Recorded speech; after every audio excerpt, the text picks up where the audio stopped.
Good morning to all student. Vijay classes में आपका हार्दिक स्वागत है। आई होप पिछले लेक्चर में जो मैंने एमसीक्यू सॉल्व किए थे वो आपने किए होंगे। आज मैं एमसीक्यू की तीसरा पार्ट लेके आ रहा हूँ, एमसीक्यू सीरीज पार्ट नंबर 3। तो चलिए शुरू करते हैं। आज के एमसीक्यू कौन कौन सा है और उसका आंसर क्या है। और अभी तक आपने मेरे चैनल को सब्सक्राइब नहीं किया तो प्लीज मेरे चैनल को एक बार सब्सक्राइब जरूर कर दीजिए। तो चलिए शुरू करते हैं। आप आज का पहला क्वेश्चन जो आपके स्क्रीन पे दिख रहा होगा, the optimum body weight of the baby by the end of the 1 year age। एक साल के बाद बेबी का वेट कितना होना चाहिए। तो पहले थे एट द बर्थ टाइम, आपको पता होना चाहिए at the birth time weight कितना होना चाहिए, 2.5 kg। Okay, understand. और बेबी का वेट डबल कब होता है, तो आपको पता होना चाहिए बेबी का वेट डबल कब होता है, 5 मंथ में, यानी कि 5 मंथ्स में डबल होगा। नेक्स्ट, ट्रिपल कब होगा, तो 1 ईयर में बेबी का वेट कितना हो जाएगा, ट्रिपल। और 2 ईयर तक बेबी का वेट कितना हो जाएगा, 4 टाइम्स, यानी कि 5 मंथ में कितना होगा, 2 टाइम्स, यानी कि दुगना डबल हो जाएगा। 1 ईयर में कितना हो जाएगा, 3 टाइम्स, यानी कि ट्रिपल हो जाएगा। और 2 ईयर्स में कितना हो जाएगा, 4 टाइम्स हो जाएगा।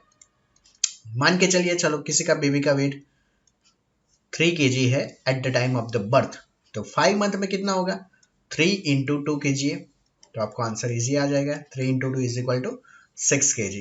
अगर बेबी का वेट 3 kg है at the time of the birth, then 1 year में कितना होगा, 3 × 3 कर दीजिए, यानी कि कितना आ जाएगा, 9 kg।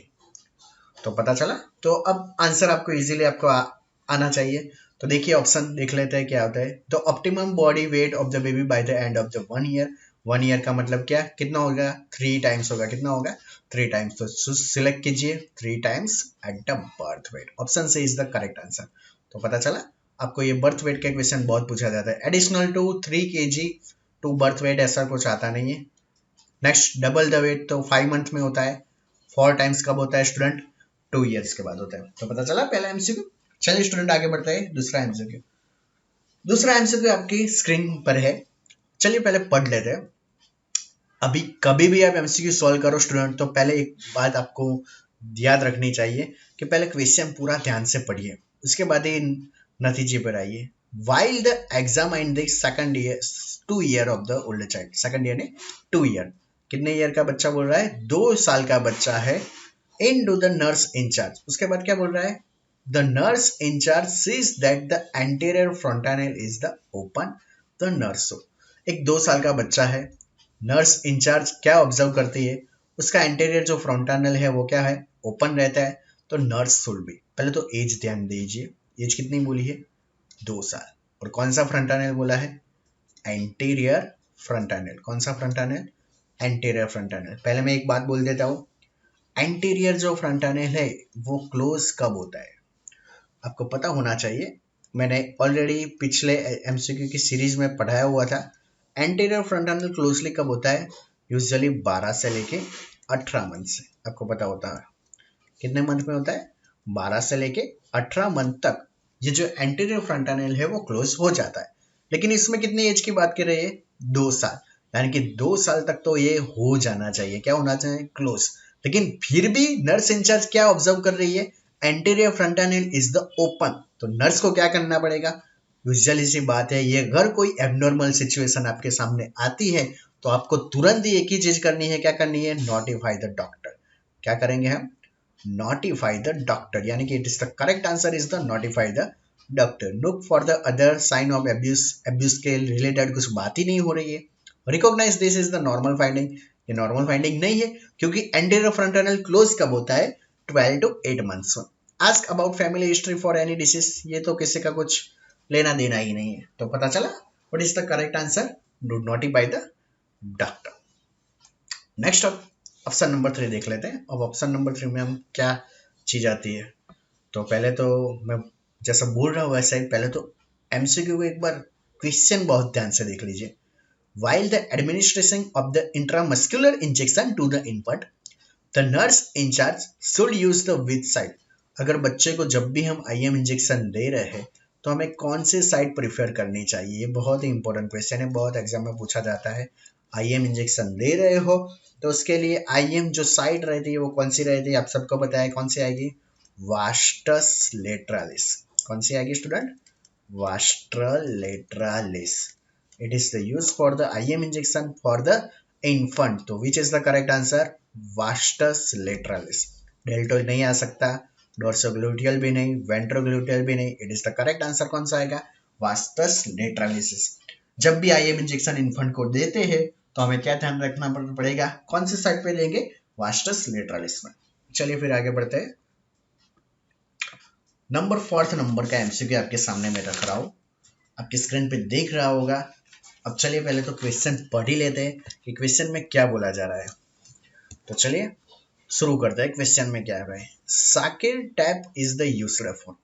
साकिर टैप नाम सुना है, चलिए तो फिर एक बार देख लेते हैं। Measurement of the height, measurement of the mid-arm circumference, measurement of the skin width and thickness and the measurement of the length of input। अब ये दोनों एमसीक्यू देख लीजिए। हाइट के लिए हम क्या यूज करते हैं आपको पता होना चाहिए, हाइट के लिए क्या यूज करते हैं और लेंथ के लिए ये क्या यूज करते हैं।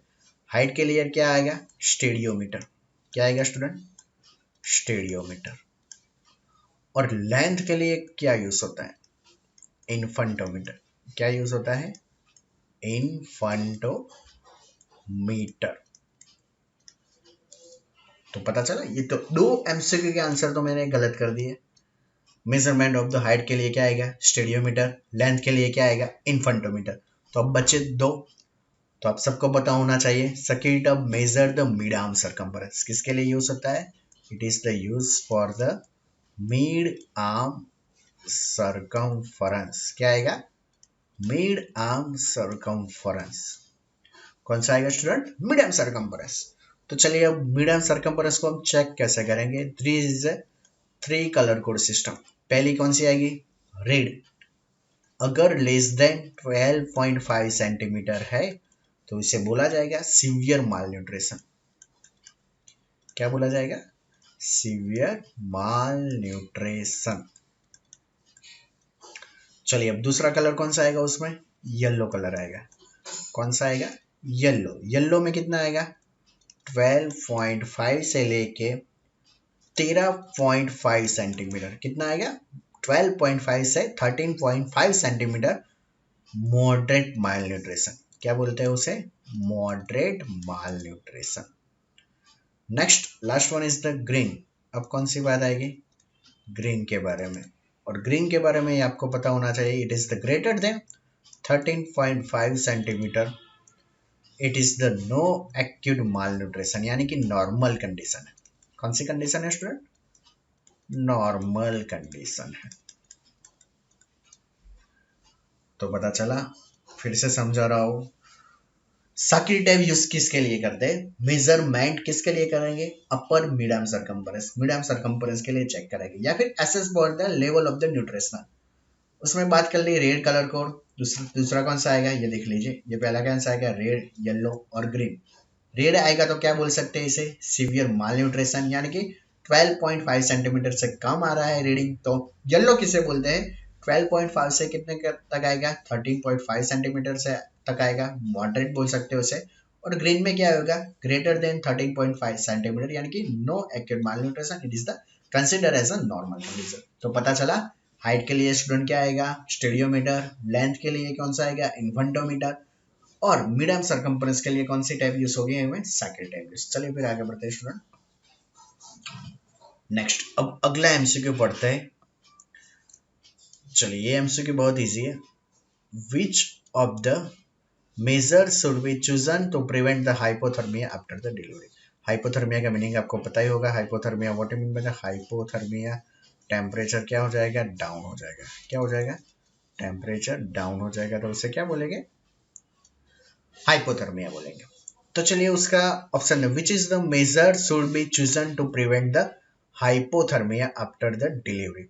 हाइपोथर्मिया होने के बाद, सॉरी हाइपोथर्मिया को प्रिवेंट करने के बाद, सॉरी मैं फिर से मिस्टेक कर रहा हूँ। Which of the measure should be chosen to prevent the hypothermia after the delivery.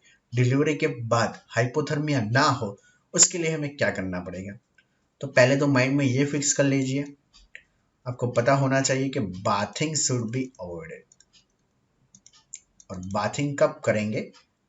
24 to 72 hours के, यानी कि शुरुआत के 2 या 3 दिन के बाद करेंगे। क्या करेंगे? बाथिंग करेंगे। एक मिनट में ये रबर से डिलीट कर देता हूँ, ये बीच में आपको आ रहा होगा। ओके, चलिए फिर। तो चलिए, अब प्रिवेंट करने के लिए, हाइपोथर्मिया के लिए बाथिंग को तो हम पहले अवॉइड ही करते हैं। कितने दिनों तक? 24 से 72 घंटों तक तो हमें ये बाथिंग नहीं करना चाहिए। तो उसके अकॉर्डिंग ही हमें इसका आंसर देना है। ड्राइंग करेंगे, यस। बाथिंग नहीं, बाथिंग हम नहीं करेंगे, तो पहला ऑप्शन तो इजीली क्लोज हो गया। अब ये सोचिए कि फाइंड कीजिए कि बाथिंग कहाँ पे है। दूसरे में भी है, देखिए। रैपिंग यस करेंगे, वाइटल यस करेंगे, बाथिंग नहीं करेंगे। ब्रेस्ट फीडिंग करेंगे, ड्राइंग करेंगे, रैपिंग करेंगे, वेटिंग करेंगे और ब्रेस्ट फीडिंग करेंगे। तो I think option C is the correct answer. अब इसमें देख लीजिए, रैपिंग करेंगे, बाथिंग नहीं करेंगे। तो पता चला बाथिंग नहीं करने का उसका रीजन क्यों? अगर बाथिंग करेंगे तो क्या हो जाएगा? हाइपोथर्मिया के चांसेस बढ़ जाएंगे। That's why we will be postpone the bathing process up to the 72 hours. तो इसलिए हमारा which is the correct option कौन सा आएगा? Option C. क्या करेंगे? पहले बच्चे को ड्राई करेंगे, फिर रैप करेंगे, वेट करेंगे, and the last one is the क्या कर देंगे? हम उसे ब्रेस्ट फीडिंग करवा देंगे। क्या करवा देंगे? ब्रेस्ट फीडिंग करवा देंगे। तो चलिए, पता चला। चलिए फिर आगे बढ़ते हैं। नेक्स्ट, ये भी रिलेटेड टू हाइपोथर्मिया ही है। आपको इजीली आपको आ जाएगा। ट्रीटमेंट यूज्ड टू डू, ये क्या है? Treatment used to provide the standard thermal care to prevent the neonatal hypothermia in the NICU. इसमें किसकी बात कर रही है स्टूडेंट? एनआईसीयू में हमें क्या करना है? Provide the standard thermal care देनी है। किसकी को? प्रिवेंट करने के लिए हाइपोथर्मिया को। तो कौन सा इंस्ट्रूमेंट यूज होगा? तो पहले तो देख लीजिए, पहला कौन सा आएगा? फोटोथेरापी। फोटोथेरापी किसके लिए आता है? आपको पता है ना, मैंने अभी पढ़ाया था दूसरे जो एमसीक्यू सीरीज थी उसमें। तो फोटोथेरापी किसमें आएगा? जॉन्डिस के ट्रीटमेंट के लिए। किसके आएगा? जॉन्डिस। तो यानी कि ये पहला तो क्वेश्चन गलत ही है। दूसरा क्या आएगा? इंक्यूबेटर है रेडियर वार्मर। यस, ये बात आपको याद रखना। एनआईसीयू में इंक्यूबेटर और वार्मर की मदद से हमें हाइपोथर्मिया को क्या कर सकते हैं? प्रिवेंट कर सकते हैं। उसके दो टाइप्स रहते हैं, कौन कौन से? ऑटोमेटिक और दूसरा आएगा मैन्युअली।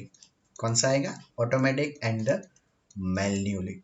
बाथिंग एंड वेटिंग मैंने अभी बोल रहा हूँ, वो तो करना ही नहीं है बाथिंग। तो ऑक्सीजन सपोर्ट, उसकी खाल कुछ ज्यादा जरूरत नहीं लगती। तो पता चला हाइपोथर्मिया को प्रिवेंट करने के लिए एनआईसी में किस इंस्ट्रूमेंट की जरूरत ज्यादा पड़ती है। तो पता हो गया है वो आपका कौन सा आएगा? रेडिएट वार्मर, या फिर क्या बोल सकते हैं उसको? इंक्यूबेटर। चलिए, अगला क्वेश्चन जो आपकी स्क्रीन पे रखा गया है, the best method to prevent the hypothermia. कौन सी बेस्ट मेथड है? The best method to prevent the hypothermia in the low birth weight baby is the temperature recording. Option B, hot sponging, warm chain, या फिर keep baby in the cradle. तो which is the correct answer? आपको पता चल ही गया होगा कौन सा आएगा? वार्म चैन, यानी कि it is the correct answer. अब चलिए वार्म चैन के बारे में थोड़ा पढ़ लेते हैं। अगर आपका टॉपिक आ ही गया है तो वार्म चैन का मीनिंग क्या, वो समझना भी बहुत जरूरी है। तो पहला, वार्म डिलीवरी रूम होना चाहिए। क्या होना चाहिए? वार्म डिलीवरी रूम होना चाहिए। चलो, दूसरा पॉइंट क्या है? इमीडिएट ड्राइंग करना पड़ेगा। क्या करना पड़ेगा? इमीडिएट ड्राइंग करना पड़ेगा। तीसरा पॉइंट क्या आएगा? स्किन टू स्किन कांटेक्ट करेंगे। क्या करेंगे? स्किन टू स्किन कांटेक्ट करेंगे। चलिए आगे, चौथा कौन सा आएगा? ब्रेस्ट फीडिंग करेंगे। क्या करेंगे? ब्रेस्ट फीडिंग करेंगे। पांचवा, बाथिंग एंड वेटिंग पोस्टपोन। दोनों चीजों हम क्या करेंगे?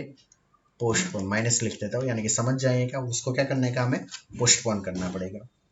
Next, sixth, appropriate clothing. Appropriate क्या आएगा?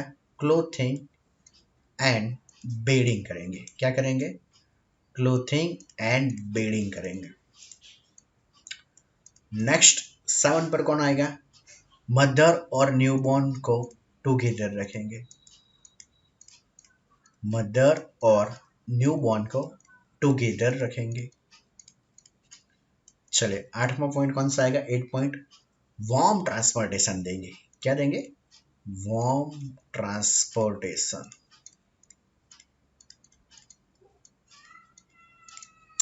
चलिए फिर 9 पॉइंट कौन सा आएगा? Warm resuscitation. अगर जरूर पड़ी तो क्या देंगे? वार्म रिसक्सिटेशन भी हम देंगे। और last one is the training and awareness. जगह नहीं है इसलिए मैं यहां लिख देता हूं, ट्रेनिंग एंड अवेयरनेस। तो ये सारे 10 पॉइंट्स आपको माइंड में फिक्स होने चाहिए। तो वन बाय वन हम फिर से डिस्कशन कर लेते हैं। What you mean by the warm check? It's a very useful for prevent the hypothermia into the low birth weight baby. तो पहला कौन सा आएगा? Warm delivery room. दूसरा कौन सा आएगा? इमीडिएट ड्राइंग करेंगे। तीसरा कौन सा आएगा? स्किन टू स्किन कॉन्टेक्ट आएगा। फोर्थ कौन सा आएगा? ब्रेस्ट फीडिंग आएगा। फिफ्थ कौन सा आएगा? बाथिंग एंड वेटिंग को हम क्या करेंगे? पोस्टपोन करेंगे। सिक्स्थ कौन सा आएगा? अप्रोप्रिएट क्लोथिंग एंड बेडिंग करेंगे। सेवंथ कौन सा आएगा? मदर एंड न्यूबॉर्न को टुगेदर रखेंगे। 8 कौन सा आएगा? वार्म ट्रांसपोर्टेशन देंगे। 9 कौन सा आएगा? वार्म रिसक्सिटेशन देंगे। और 10वां 10 कौन सा आएगा? ट्रेनिंग एंड अवेयरनेस प्रोग्राम भी हम उसके रिलेटेड रखेंगे। तो पता चला वार्म चेन के बारे में। आई होप आप सबको पता चल गया होगा और इसके 10 type of the warm chain आपको पता होने चाहिए। तो चलिए फिर आगे बढ़ते हैं, अगला एमसीक्यू के बारे में डिस्कशन करेंगे। तो चलिए अगला एमसीक्यू आपके सामने आपके स्क्रीन पर दिख रहा होगा। चलिए इट्स द वेरी इंपॉर्टेंट, ये एमसीक्यू भी बहुत मजेदार रहेगा। Complication of the oxygen hood method. Oxygen hood method की कॉम्प्लिकेशन क्या है? अगर हाई ऑक्सीजन चला गया तो कौन सी हो सकती है संभावना? तो देख लेते हैं। पहले तो हम मैकेनिज्म समझ लेते हैं। इफ द हाई ऑक्सीजन, अगर चलो हाई ऑक्सीजन चला गया तो उसकी वजह से टिश्यू में चेंजेस आने लगेगी। किस में आएंगे? टिश्यू चेंजेस हो जाएंगे। टिश्यू में क्या हो जाएगा? चेंजेस देखने को मिलेगा। टिश्यू में चेंजेस होने की वजह से एबनॉर्मल प्रोलिफरेशन होगा। क्या होगा? एबनॉर्मल प्रोलिफरेशन होगा। किसका होगा? फाइब्रस टिश्यू का। किसका होगा स्टूडेंट? फाइब्रस टिश्यू का। कहां पे होगा? Behind the lens. कहां पे रहेगा student? Behind the lens of the eye. और उसकी वजह से ब्लाइंडनेस की संभावना भी बढ़ सकती है। क्या हो सकता है? ब्लाइंडनेस भी हो सकता है।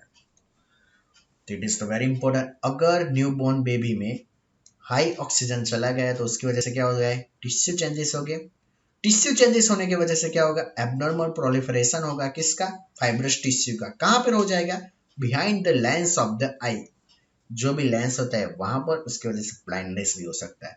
तो which is the correct answer? उसे क्या बोलते हैं? रेट्रोनेंटल फाइब्रोप्लेसिया। फाइब्रोप्लेसिया क्यों बोला? पता चला ना, फाइब्रोस टिश्यू है वो कहां पर चले जाएंगे? प्रोलिफरेशन होगा बिहाइंड द लेंस पर, तो उसकी वजह से उसका नाम रखा है, क्या रखा है?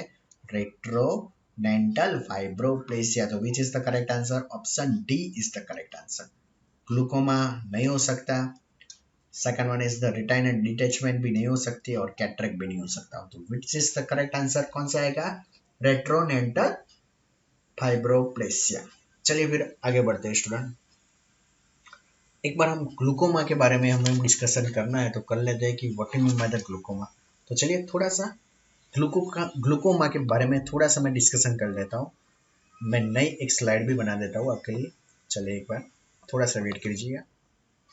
और अभी तक आपने मेरे चैनल को सब्सक्राइब नहीं किया तो प्लीज स्टूडेंट मेरे चैनल को सब्सक्राइब जरूर कर दीजिए, यानी कि आपको आने वाले जो भी लेक्चर है उसका नोटिफिकेशन मिलता रहे। और अभी तक आपने मेरे चैनल को सब्सक्राइब करके बेल आइकन नहीं दबाया तो प्लीज बेल आइकन भी जरूर दबा दीजिए, यानी कि उससे भी आपको नोटिफिकेशन मिलती रहेगी। इससे आपको फायदा रहेगा। तो चलिए हम पढ़ लेते हैं कौन सी बात कर रहे हैं हम? ग्लूकोमा के बारे में। अब ग्लूकोमा के बारे में हम डिस्कशन कर देंगे।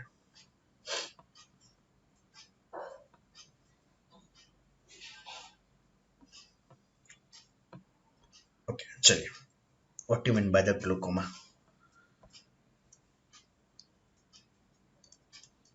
ग्लूकोमा। ग्लूकोमा क्या है? विजन लॉस और ब्लाइंडनेस। हम विजन लॉस की बात कर लेते हैं। क्यों होता है? Damage optic nerve. कौन सी नर्व बोल रहा हूं मैं? Optic nerve. कौन सी नर्व स्टूडेंट आएगी? Optic nerve. तो चलिए आगे बढ़ते हैं।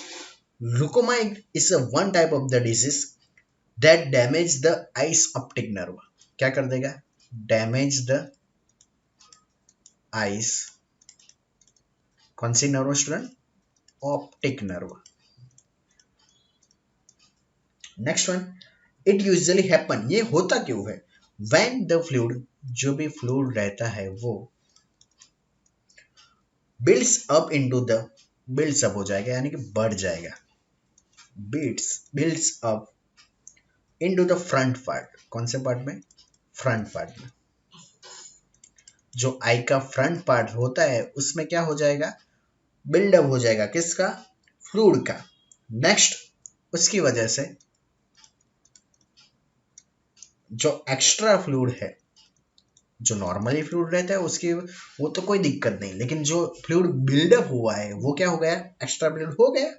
तो एक्स्ट्रा फ्लूइड क्या करता है? इंक्रीज कर देगा। क्या कर देगा? इंक्रीज कर देगा। क्या इंक्रीज कर देगा? Increase the pressure in the eye. Eye में प्रेशर क्या कर देगा? इंक्रीज कर देगा। और उसकी वजह से क्या हो सकता है? Damage the optic nerve. कौन सी nerve student? Optic nerve damage हो जाएगी। तो पता चला मैकेनिज्म। ग्लूकोमा का मीनिंग क्या है? विजन लॉस, यानी कि विजन लॉस क्यों हो रहा है? Damaging the optic nerve. लेकिन ऑप्टिक नर्व कैसे डैमेज होती है? तो जो भी फ्लूइड रहता है वो बिल्डअप हो जाता है। कहां पर? Into the front part of the eye. उसकी वजह से जो एक्स्ट्रा फ्लूइड आया है वो प्रेशर को क्या कर देगा? इंक्रीज कर देगा आई के अंदर। उसकी वजह से क्या होता है? जो ऑप्टिक नर्व होती है वो हमारी क्या हो जाएगी? डैमेज हो जाएगी। नेक्स्ट, प्रेशर का नाम क्या है? आपको सबको पता होना चाहिए। कौन सा आएगा? Intra ocular pressure. जो आई के अंदर जो प्रेशर पाया जाता है उसे हम क्या बोलते हैं? Intra ocular pressure. चलिए अब डिस्कशन कर लेते हैं। इंट्रा ऑक्यूलर प्रेशर का नॉर्मल रेंज बहुत पूछते हैं एग्जाम में, स्टूडेंट याद रखना। 10 to 21 mm of H G, या फिर कुछ बुकों में भी लिखा हुआ है 10 to 20 mm of H G. तो ये दोनों पॉइंट आपको याद रखने पड़ेंगे। तो पता चला? फिर से एक बार समझ लेते हैं बच्चों। ग्लूकोमा क्या है? विजन लॉस है। ऑप्टिक नर्व डैमेज हो जाएगी। क्यों डैमेज हो जाएगी? क्योंकि फ्लू, जो भी फ्लूइड है बिल्डअप हो जाएगा कहाँ पे? Front part of the eye. और एक्स्ट्रा फ्लूइड इंक्रीज होने की वजह से प्रेशर रहता है किस पे? आई पे। और उसकी वजह से जो ऑप्टिक नर्व है वो डैमेज हो जाएगी। तो चलिए आगे बढ़ते हैं। पता चला ना? चलिए फिर, चलिए उसके रिलेटेड एक क्वेश्चन मैंने पूछ लिया है। अब ये क्वेश्चन आपको आ ही गया होगा, मैंने कुछ बोला भी नहीं फिर भी आपको क्वेश्चन तो आ ही गया होगा। तो चलिए, glaucoma occurs due to the increase क्या होगा? इंट्राक्रेनियल नहीं, intraocular. It's a correct answer. कौन सा प्रेशर आएगा? इंट्राऑक्यूलर। और इंट्राऑक्यूलर प्रेशर कितना होता है नॉर्मल? 10 से लेके 21। कितना होगा? 10 से 21, या फिर 10 से लेके कितना? 20 mm ऑफ एच जी लिखा जा सकता है या फिर बोला जा सकता है। इंट्राथोरेसिक प्रेशर नहीं, और इंट्रा एब्डोमिनल प्रेशर भी ये गलत आंसर है। तो पता चला ग्लूकोमा है क्या? विजन लॉस है। ऑप्टिक नर्व डैमेज हो जाएगी। ऑप्टिक नर्व क्यों डैमेज होती है मैंने ऑलरेडी पढ़ाया हुआ है। फ्लूइड क्या हो जाएगा? इंक्रीज हो जाएगा उसकी वजह से। तो चलिए फिर आगे बढ़ते हैं student. Next is very important, ये बहुत इंपॉर्टेंट है। रूल ऑफ 10 कभी सुना है नाम? रूल ऑफ 9 आपने सुना होगा, रूल ऑफ 5 भी आपने सुना होगा, rule of 10 it's a very important. चलिए फिर रूल ऑफ 9 पता है आपको? पहले वो ही पढ़ लेते ना। रूल ऑफ 9 बंस के लिए आते हैं। किसके लिए आते हैं? बंस के लिए। रूल ऑफ 5 पता है? चाइल्ड बंस के लिए आता है। किसके लिए आता है? चाइल्ड बंस के लिए। और रूल ऑफ 10 किसके लिए आता है स्टूडेंट? टीईएफ या फिर क्लैपलीफ या फिर इम्परफोरेटेड एनएच या फिर सीएचडी। सीएचडी क्या है? Cyanotic heart disease. इसका तो कुछ है ही नहीं इसमें रूल। इम्परफोरेटेड एनएस का मीनिंग क्या है पता है आपको? What you mean by the imperforated anus? Anus ही मिसिंग है, एनएस प्रेजेंट ही नहीं होता उसकी वजह से।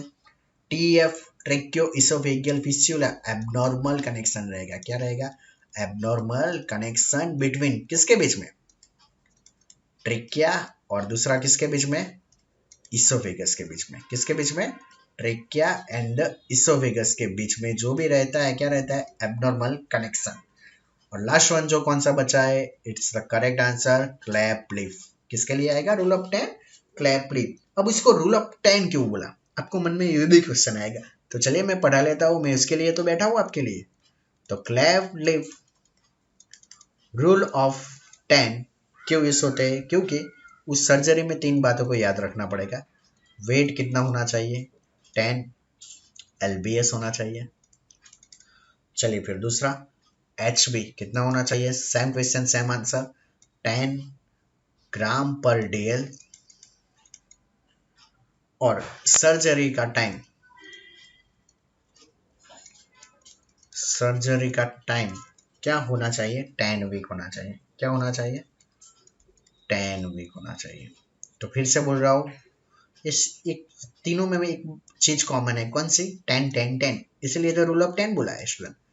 वेट कितना होना चाहिए, 10 LBS। HB कितना होना चाहिए, 10 ग्राम पर DL। सर्जरी टाइम कितनी होनी चाहिए, 10 वीक होनी चाहिए। तो it is the correct answer कौन सा आएगा, क्लैप लीफ। पता चला। ट्रेकियोइसोफेगल फिस्टुला के बारे में मैंने ऑलरेडी बता दिया, क्या है, एब्नॉर्मल कनेक्शन किसके बीच में, ट्रेकिया और इसोफेगस के बीच में। इम्परफोरेटेड एनएस का मीनिंग क्या, missing the NS part. CHD यानी कि साइनोटिक हार्ट डिसीज या फिर कंजेनिटल हार्ट डिसीज उसे बोला जाता है। चलिए फिर अगला क्वेश्चन, इट्स वेरी इंपॉर्टेंट, इसका आंसर सीधे आपको पता होना चाहिए, इसमें मुझको डिस्कशन करने की जरूरत ही नहीं है। बूट सेप हार्ट, कौन सा shape, boot shape heart seen in. Boot shape heart किस में देखने को मिलेगा, tetralogy of Fallot, coarctation of the aorta, aortic stenosis या फिर पेटेंट डक्टस आर्टेरियोसिस। पता चला आपको, क्या होगा, अगर नहीं पता तो मुझे एक्सप्लेन कीजिए, कमेंट भी कर दीजिए जरूर से।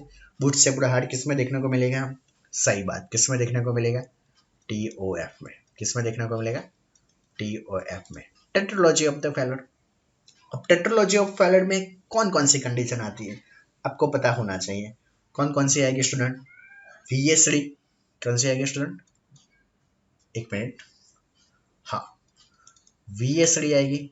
दूसरी कौन सी आएगी student, over riding of the aorta, कौन सा आएगा, over riding of the aorta. चलिए फिर तीसरा कौन सा आएगा, पल्मोनरी स्टेनोसिस, कौन सा आएगा, पल्मोनरी स्टेनोसिस। और फिर चौथा कौन, फोर्थ कौन सा आएगा, राइट वेंट्रिकुलर हाइपरट्रॉफी, कौन सा आएगा, right ventricular hypertrophy. Which is the correct, पता चला। टेट्रोलॉजी ऑफ फैलोट में 4 कंडीशन, 4 कंडीशन इंक्लूड होती है। VSD ओवर, VSD का मीनिंग क्या, ventricular septal defect. Over riding क्या हो जाएगी, एरोटा की ओवर राइडिंग हो जाएगी। पल्मोनरी स्टेनोसिस होगा, राइट वेंट्रिकुलर हाइपरट्रॉफी देखने को मिलेगी। नेक्स्ट दूसरा ऑप्शन देख लीजिए, एरोटिक स्टेनोसिस का मीनिंग क्या, नाम से पता चलता है एरोटिक स्टेनोसिस का मीनिंग क्या, एरोटिक वाल्व जो रहेगा वो क्या हो जाएगा, एरोटिक वाल्व क्या होगा स्टूडेंट, नैरो हो जाएगा। क्या हो जाएगा, नैरोइंग हो जाएगी। तो दूसरा क्वेश्चन आंसर पता चला, एरोटिक स्टेनोसिस में क्या होगा, narrowing of the aortic valve. Third option देख लेते हैं, कोरेक्शन ऑफ द एरोटा, उसका मीनिंग क्या, सेम एरोटा क्या हो जाएगी, नैरोइंग हो जाएगी। क्या हो जाएगी, नैरोइंग। क्या नैरोइंग हो जाएगी, एरोटा पार्ट जो रहेगा वो क्या हो जाएगा, नैरोइंग। तो उससे क्या बोलते हैं, coarctation of the aorta. Which is the part of the aorta क्या हो जाएगा, नैरो हो जाएगा usually. Last one is the patent ductus arteriosus यानी कि PDA। PDA का मीनिंग बहुत इंपॉर्टेंट है स्टूडेंट, बहुत एग्जाम में पूछा जाता है। Ductus arteriosus fail to close, ductus arteriosus क्या होती है, फेल्स टू क्लोज। नॉर्मली क्या होता है, जो डक्टस आर्टेरियोसिस है आफ्टर द न्यूबॉर्न बेबी का जो जन्म होता है उसके बाद क्या होनी चाहिए, वो क्लोज हो जानी चाहिए। लेकिन वो अगर वो क्लोज नहीं होती तो उसे क्या बोलते हैं, पेटेंट डक्टस आर्टेरियोसिस बोला जाता है। तो पता चला, मैंने 4 कंडीशन समझा लिए। बूट सेप हार्ट किस में देखने को मिलेगा, tetralogy of Fallot. Tetralogy of Fallot का मीनिंग क्या, VSD देखने को मिलेगा, over riding of the aorta, pulmonary stenosis and the right ventricular hypertrophy देखने को मिलेगी। एरोटिक स्टेनोसिस का मीनिंग क्या, एरोटिक वाल्व क्या हो जाएगा, नैरो हो जाएगा। कोरेक्शन ऑफ द एरोटा का मीनिंग क्या होगा स्टूडेंट, एरोटा नैरोइंग हो जाएगी। और पेटेंट डक्टस आर्टेरियोसिस का मीनिंग क्या हो जाए, क्या होगा, ductus arteriosus fail to close, यानी कि वो क्लोज नहीं हो पाएगी, जिसकी वजह से पेटेंट डक्टस आर्टेरियोसिस हो जाएगा। चलिए फिर आज का हमारा लास्ट एमसीक्यू मैं सॉल्व करवा रहा हूँ, आपकी स्क्रीन पे रहेगा। तो following are the features of the hydrocephalus except, ये एक्सेप्ट लिख दिया है, वो तेरा ध्यान रखिए, एक्सेप्ट लिखा हूं, यानी कि कौन सा नहीं है, Macewen sign, Rosen sign, sunset eye, या फिर बल्जिंग फ्रंट आई। आपको पता है कौन सा है? नहीं पता? सोचिए जरा, थोड़ा दिमाग पे जोर लगाइए। हाइड्रोसेफेलस क्या है वो तो पता है ना। हाइड्रोसेफेलस का मीनिंग क्या? Enlargement of the head. क्या होगा? Enlargement of the head due to accumulation of the CSF. CSF का फ्लो इंक्रीज, या फिर ज्यादा सीएसएफ का एबनॉर्मल फ्लो हो जाएगा सीएसएफ का, तो उसकी वजह से क्या हो देखने को मिलेगा आपको? हाइड्रोसेफेलस। तो चलिए हाइड्रोसेफेलस में कौन कौन से साइन प्रेजेंट रहते हैं, तो पहले वन बाय वन दिख लेते हैं। मैकवान साइन देखने को मिलता है, यस देखने को मिलता है। अब चलिए what you mean by the Macewen sign? Macewen sign पता है आपको? क्रैक्ड पोर्ट साउंड सुनने को देखने का, क्या देखने को मिलेगा? क्रैक्ड पोर्ट साउंड, यानी कि जो फूटा हुआ जो मटका का जो साउंड आता है ना, मटका का जो टूटा हुआ जो साउंड आता है ना, जब मटकी फूटती है, क्रैक्ड पॉट साउंड, ऐसा साउंड देखने को मिलेगा। उसे क्या बोलते हैं? मैकवान साइन। जब भी हम हेड पे पाल्पेट करेंगे या तो कैसा साउंड देखने को मिलेगा? Cracked pot sound. कब? जब भी tapping on the skull bone, जब भी हम स्कल बोन में क्या करेंगे? टैपिंग करेंगे, तब ये चीज देखने को मिलेगी। क्या देखने को मिलेगी? Cracked pot sound. चलिए फिर दूसरा सनसेट साइन देख लेते हैं। चलिए कौन सा साइन? सनसेट देखने को मिल रहा है। सनसेट, सन का मीनिंग क्या होता है? उसी की तरह है सेट, यानी कि सनसेट डाउन हो जाता है ना, जो सनसेट आपको शाम के टाइम पे देखने को मिलता है, उसी की तरह। आई अपीयरिंग, आई कैसे देखने को मिलेगी? उसमें वो दिखा है आई अपीयरिंग डाउनवर्ड। क्या हो जाएगी? आई अपीयरिंग डाउनवर्ड, यानी कि क्या? जो लोअर पोर्शन होता है प्यूपिल का, कौन सा पोर्शन? लोअर पोर्शन ऑफ प्यूपिल, जो भी लोअर पोर्शन होता है प्यूपिल का, वो क्या कवर रहता है। क्या होता है? कवर हो जाता है। किससे? Bye the lower eyelid. किससे हो जाएगा स्टूडेंट? लोअर आईलिड से क्या हो जाएगा? कवर हो जाएगा। यानी कि सनसेट, यानी कि जो आंखें रहती है हमारी, वो कैसे हो जाएगी? झुकी हुई रहती है। यानी कि आई अपेयरिंग कैसी होती है? डाउनवर्ड, यानी कि नीचे के साइड कैसे होगी? झुकी हुई होती है। लोअर पोर्शन ऑफ द जो प्यूपिल का, वो कवर किसके साथ होता है? बाय द लोअर आईलिड के साथ होता है। तो पता चला। Last one is the bulging frontal. मैं लिखने के लिए आगे का पेज ले देता हूँ। चलिए ये ले लेता हूँ। तीसरा कौन सा था स्टूडेंट? फिर से बल्जिंग फ्रंटल। कौन सा रहेगा? बल्जिंग। चलिए फिर अब बल्जिंग का मीनिंग क्या रहेगा? फ्लूइड एक्यूमुलेशन रहेगा।